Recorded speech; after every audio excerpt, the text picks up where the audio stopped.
Lalu pertanyaannya bagaimana tim sukses masing-masing calon presiden dan juga calon wakil presiden mendongkrak elektabilitas pasca debat di sisa waktu yang tersisa jelang pencoblosan nanti 14 Februari 2024.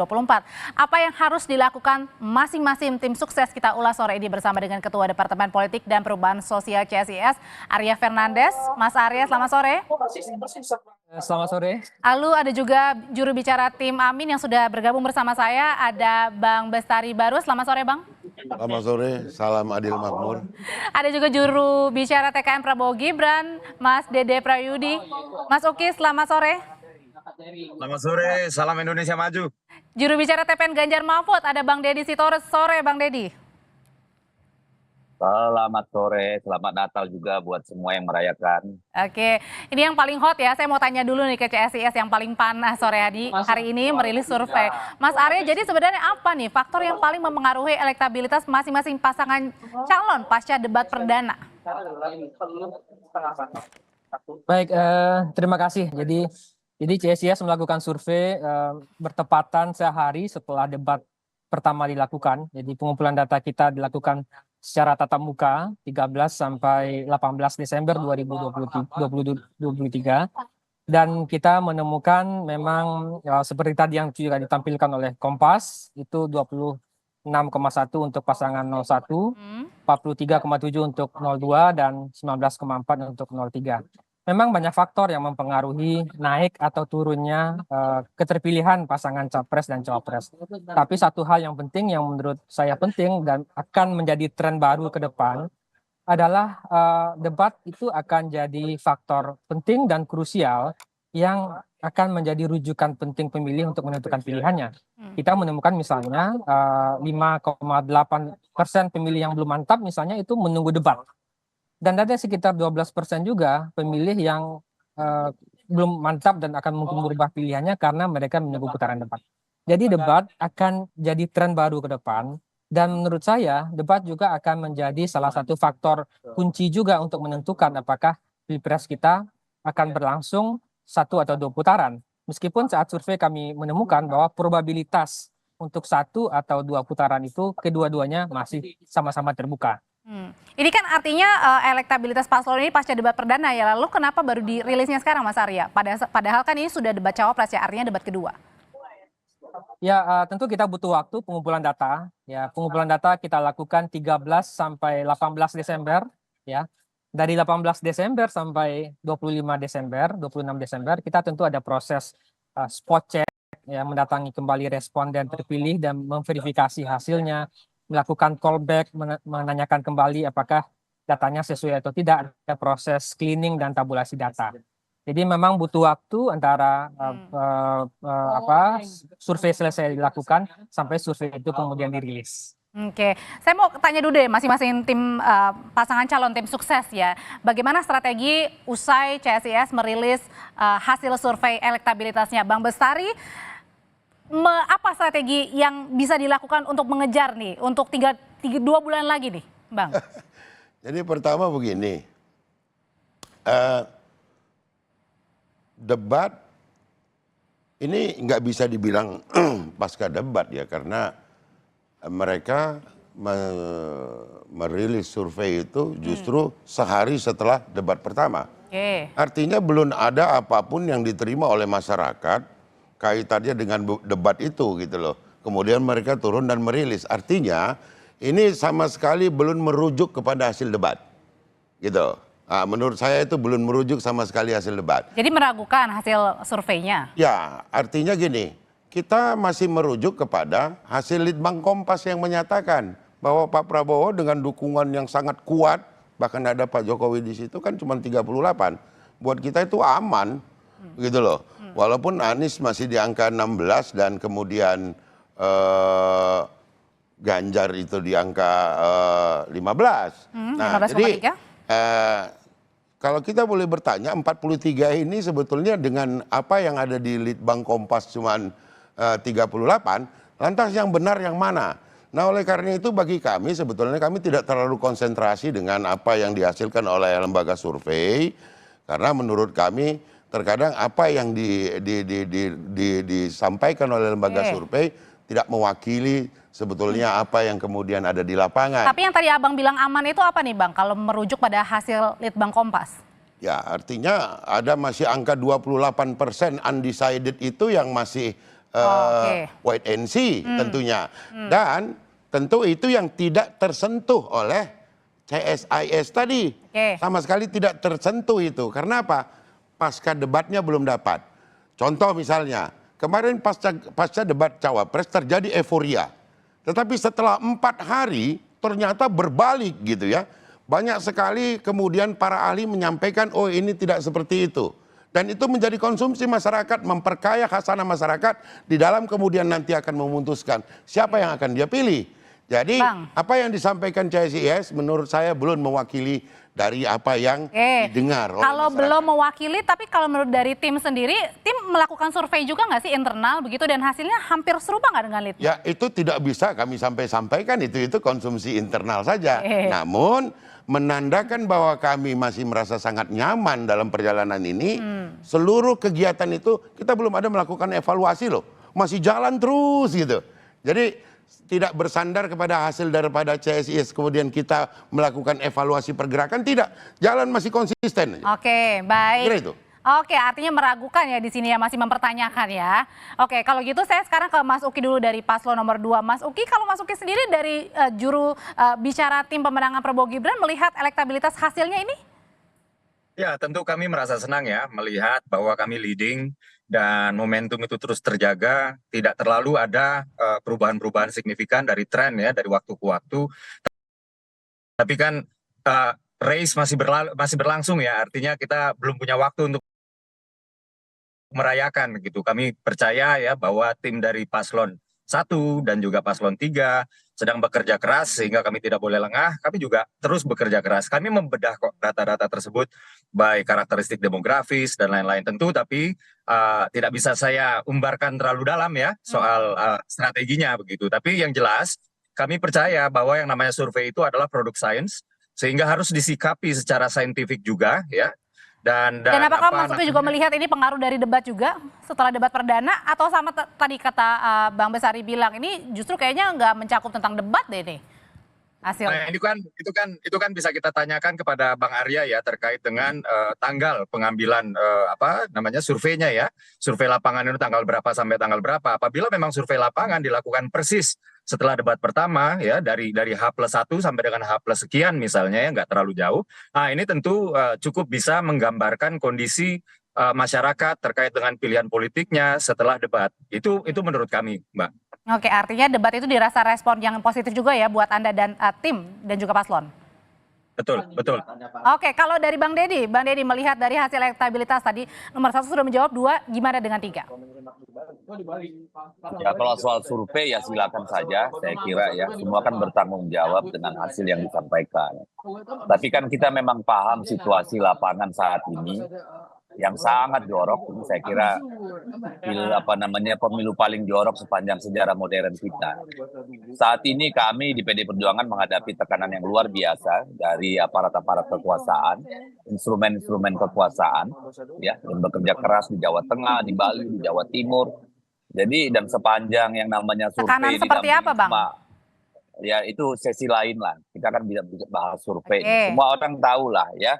Ada instrumen-instrumen kekuasaan yang melakukan tekanan-tekanan di lapangan, itu kan sangat terasa di 3 provinsi yang saya sebut tadi ditambah Sumatera Utara. Nah, jadi sepanjang itu terjadi ya silakan kami hargai hasil-hasil survei yang ada, silakan. Tetapi memang kami kan punya rujukan sendiri gitu ya. Dan kami juga punya yang namanya AI yang selalu kami pakai dari door to door yang dilakukan oleh semua caleg di 84 dapil gitu ya. Jadi tidak terlalu bergantung pada survei karena memang situasi lapangannya berbeda. Ya. Lalu kedua, kalau bicara tentang debat, 2014, 2019 semua lembaga survei menyatakan debat ini signifikan, tidak signifikan mempengaruhi pemilih. Dan semua studi-studi di negara maju termasuk Amerika tahun 2002 sampai 2012 itu menyatakan. Tapi Bang Deddy sebenarnya dari survei internal sendiri gimana sih, Bang?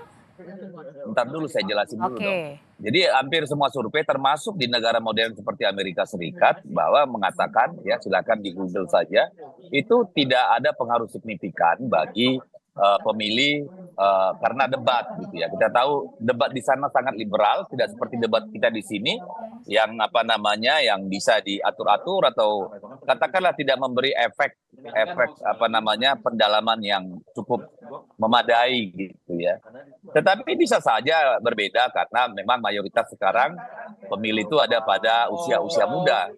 Dan kemarin memang aksi teatrikalnya Gibran itu terlepas dari semua masalah etika, debat dan sebagainya itu ya orang terkejut ya. Banyak yang terkejut, oh ternyata ini anak bisa ngomong, nggak ngo saja gitu ya. Jadi maksudnya ini dalam debat cawapres ya? Ya dalam debat cawapres gitu. Tetapi kan saya nggak tahu surveinya Bang Arya ini apakah memang pengaruh debat itu sedemikian signifikan gitu ya. Kalau saya sih harusnya kita melakukan survei yang mendalam. Gitu ya. Tapi kalau dari internal jadi sendiri tidak Bang? sambil lalu. Dari internal sendiri? Karena kalau untuk mengatakan ini menjadi teori baru lahir gitu ya hanya dengan pertanyaan 1-2 pertanyaan di dalam survei gitu ya tidak fokus gitu ya apalagi tidak dilanjutkan dengan FGD sangat sulit lah mengatakan itu signifikan jadi artinya meragukan juga ya sama kayak paslon 1 ya. Iya kalau memberikan informasi ya mungkin saja tapi kan kalau menurut saya harus diadakan satu survei khusus dan FGD yang mendalam untuk melihat ya dari segi spektrum gitu ya apakah benar itu memberikan manfaat gitu. Tapi dari survei internal sendiri Bang? Survei internal kita punya sendiri lah, nggak usah kita kasih tahu. Tapi sama kayak paslon 1 ya, sama-sama meragukan dari 3 dan 1 dan 2 ini sudah ibaratnya tadi ya tidak ini pemilu paling kacau kan. Kalau kita buka-buka kan bahaya ini. Kalau Buki mah enak duduk aja dia ada yang pasangin baliho gitu loh. Kalau kita kan beda baliho, kita hilang gitu kan. Nah jadi ini pemilu yang aneh kalau menurut kita. Oke, tahan dulu sampai situ Bang. Surveinya CSIS ini menangkap fenomena itu di lapangan, ya. Karena itu sangat terasa di provinsi-provinsi besar, gitu ya. Nah ini harusnya juga menjadi pertanyaan nih bagi CSIS. Langsung saya tanyain ya, kita tanyain aja Bang, untuk dikelirkan. Mas Arya ini ada yang aneh katanya, ada yang mempertanyakan hasil elektabilitasnya, Mas Arya. Gini ya, saya mau meluruskan ini kayaknya ada kesalahpahaman gitu ya.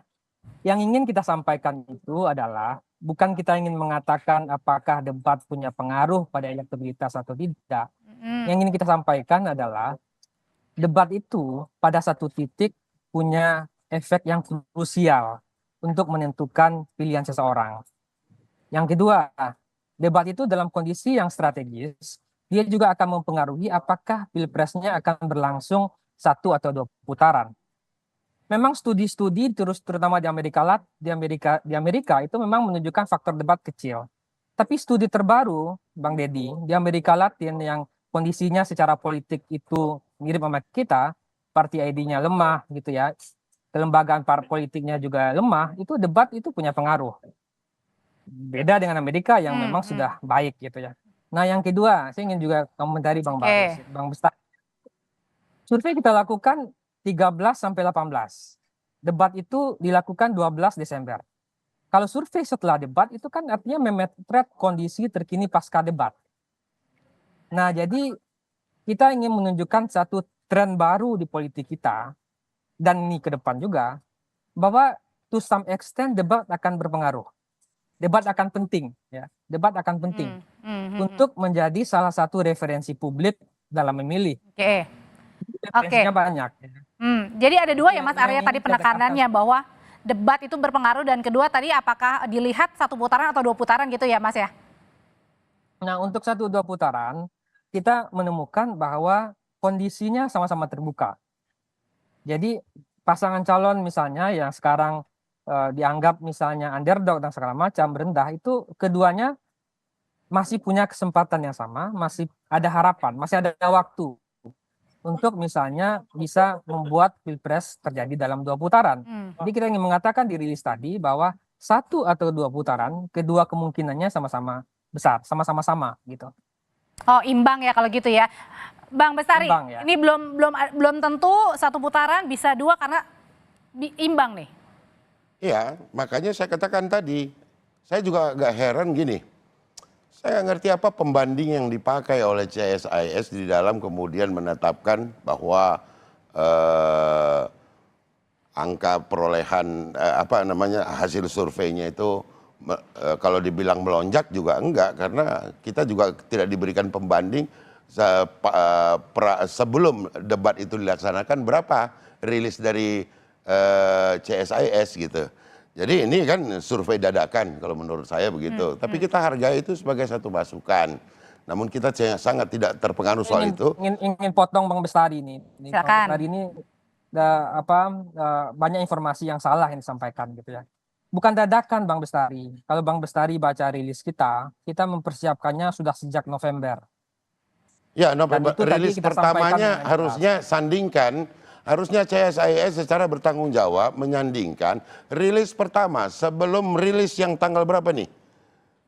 Tanggal yang dilakukan yang terakhir ini, sehingga kita dapat pembanding. Kalau ini kan masyarakat, tidak memberikan masyarakat pembanding apapun gitu. Padahal apa yang sampaikan adalah konsumsi masyarakat. Itu saja. Walaupun apa hasil yang sampaikan sebetulnya tidak mempengaruhi kami, tapi pada hari ini kita di sini hanya menyampaikan bahwa hasil debat itu belum tuntas.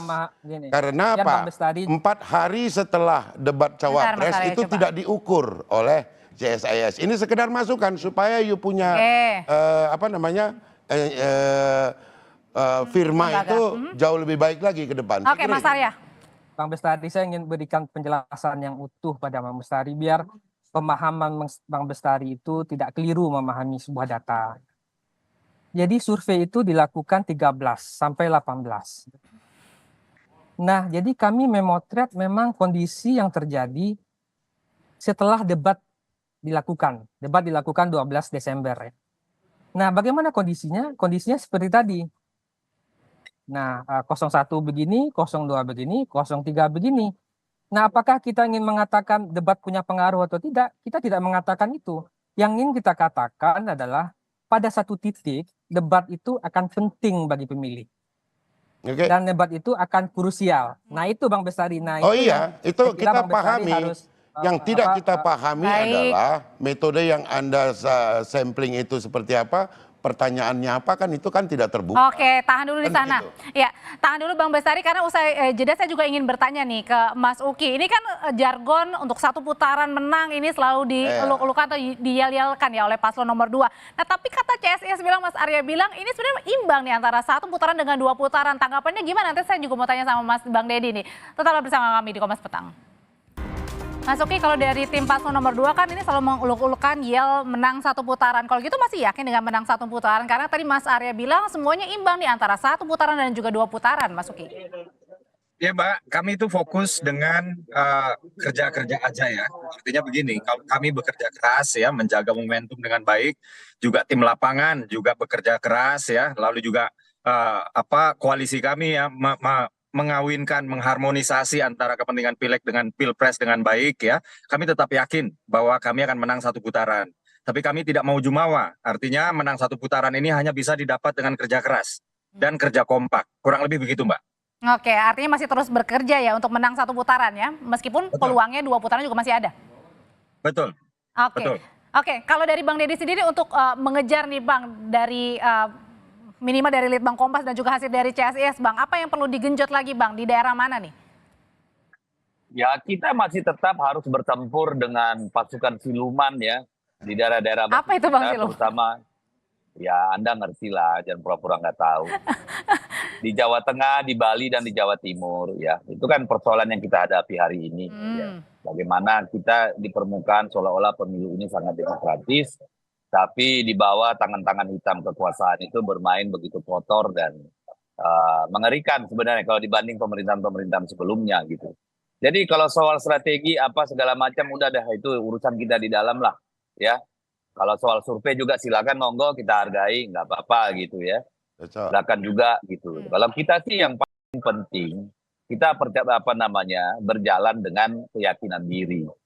Kita percaya pada menyatunya hati nurani rakyat. Tapi berpengaruh nggak sih Bang dengan hasil survei ini kepada jajaran bawah, akar rumput, tim? Saya kira rakyat sudah juga mulai belajar. Misalnya kan kemarin ada 2-3 lembaga survei bilang Prabowo Gibran itu sudah di 50,2, ada 50,8 gitu ya. Terus tiba-tiba ada lagi yang kredibel nih lembaganya bilang sudah 50, terus tiba-tiba ada kampanye sudah satu putaran saja, sayang pemilu uangnya untuk negara, untuk rakyat aja gitu kan. Terus sampai Pak Prabowo terus pergi ke kampung-kampung kumuh gitu, kasihan saya lihatnya. Itu kan berarti bahwa artinya jauh panggang dari api itu satu putaran gitu loh. Ya kalau melihat itu, dan saya percaya kalau sudah di atas 50% nggak ada tuh aparat main di bawah. Tapi sepanjang mereka masih bermain berarti masih jauh itu barang gitu. Jadi jauh lah kalau menurut saya urusan satu putaran, kecuali ada hal yang lebih dahsyat lagi datang nih ke bawah gitu ya. Karena kemanapun Mas Ganjar pergi itu mengalir organik gitu ya, nggak ada yang biayain, yang mobilisasi gitu. Dan itu apa namanya, terutama dari kalangan pemuda gitu ya, kalangan anak muda dari Gen Z, milenial itu. Kalau kita lihat di berbagai tempat Mas Ganjar pergi secara terbatas gitu ya, apalagi setelah tidak dibuntuti itu kan, itu mengalir dengan organik gitu, mengalir dengan baik gitu. Artinya jadi tidak optimis ya satu putaran, rakyat. Pasti 2 putaran ya Bang? Ayo kita taruhan ini deh segelas kopi gitu ya, silakan gitu. Masuk ini kan enak, tidur di rumah juga ada yang kerja gitu loh. Itu bedanya kita sama dia nih. Oke. Kalau dari Bang Bestari sendiri, dari tim paslon nomor 1 nih, 2 putaran akan tetap terus juga itu menjadi salah satu? Ya, saya kira pasangan Amin itu siap lah untuk maju ke putaran berikutnya. Dan memang sampai sekarang ini kita belum melihat. Jadi belum melihat ada 2 putarannya gitu. Makanya kalau ada yang dengan upaya-upaya macam-macam itu, ya itu silakan aja. Kita menghimbau kepada masyarakat jangan dengarkan yang kayak begitu. Tapi lihat yang di lapangan sana, itu lebih real gitu. Tapi kalau dari hasil survei ini mempengaruhi nggak? Surveinya kita tanya. Litbang Kompas bilang 38. CSIS. Kemudian CSIS, saya nggak tahu polanya gimana, bilang 42. Jadi ini benar, masih meragukan. Yang mana yang benar? Ayo. Masih diragukan, saya yang Mas. benar, yang itu salah. Begitu baru keren. Metodenya mungkin? Ya nggak tahu saya, berarti ada metode keilmuan yang berbeda gitu. Tergantung apa nih? Kan begitu. Mas Arya? Saya kira itu. Gini ya, saya nggak mau dihadap-hadapkan dengan Kompas ya. Jadi maksud saya tergantung keyakinan dan iman politik Pak Bestari aja. Mau percaya gitu. Yang Tergantung jelas siapa kami, yang bayar juga mungkin jangan-jangan. Yang jelas kami melakukan survei dengan prosedur pendekatan dan kerja-kerja akademik yang sangat ketat. Ya. Mas Arya, memastikan Harusnya bahwa kalau data udah itu ketat kredibel. bisa memberikan penilaian bahwa Kompas punya lemah. Oke, masing-masing kan Gitu loh. punya metodenya ya. Tapi saya pengen soroti juga nih dari CSIS belum menentukan pilihan dan juga tidak menjawab sebesar 10,9% ya, Mas Arya ya. Artinya besar ini 10,9%. Ini segmentasinya yang mana yang disasar ini sebenarnya 10,9%?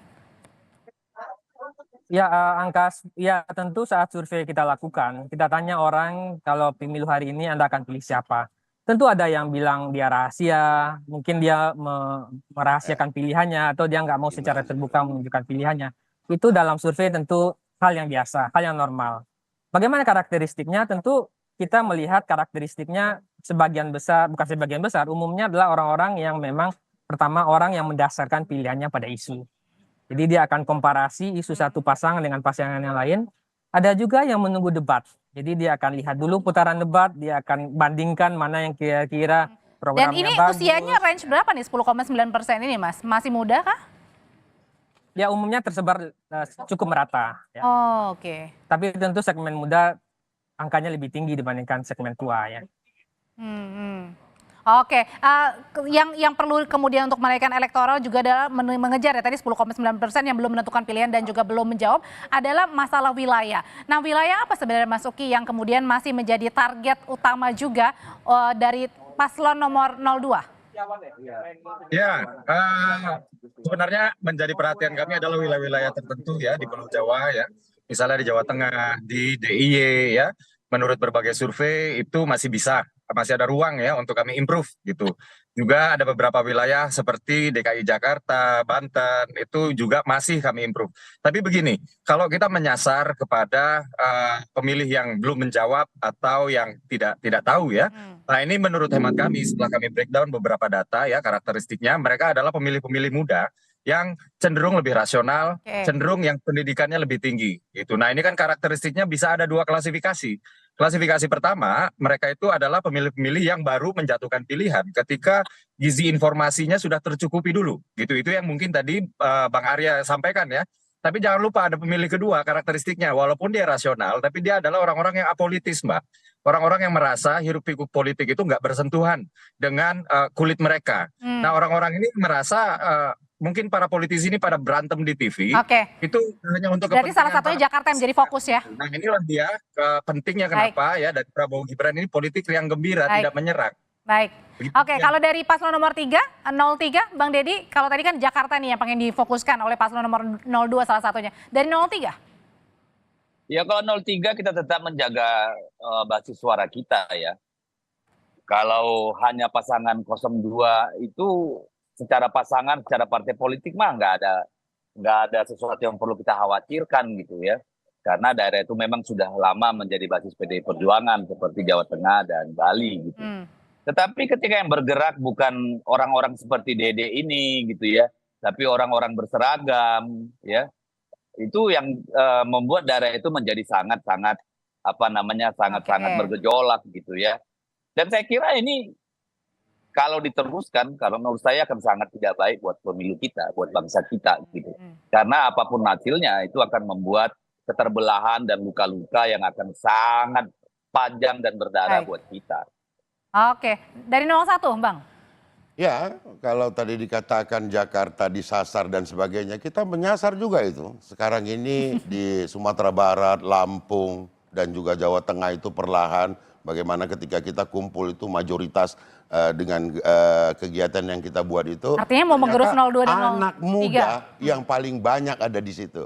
Jadi ya sembarang klaim boleh-boleh saja, tetapi fakta lapangan yang harus dilihat. Saya kira itu. Oke, terima kasih Bang Bestari, terima kasih juga Bang Deddy, terima kasih Mas Uki, terima kasih Mas Arya, sehat selalu semuanya, kita ketemu lagi di lain kesempatan. Nomor 1, jangan kemana-mana.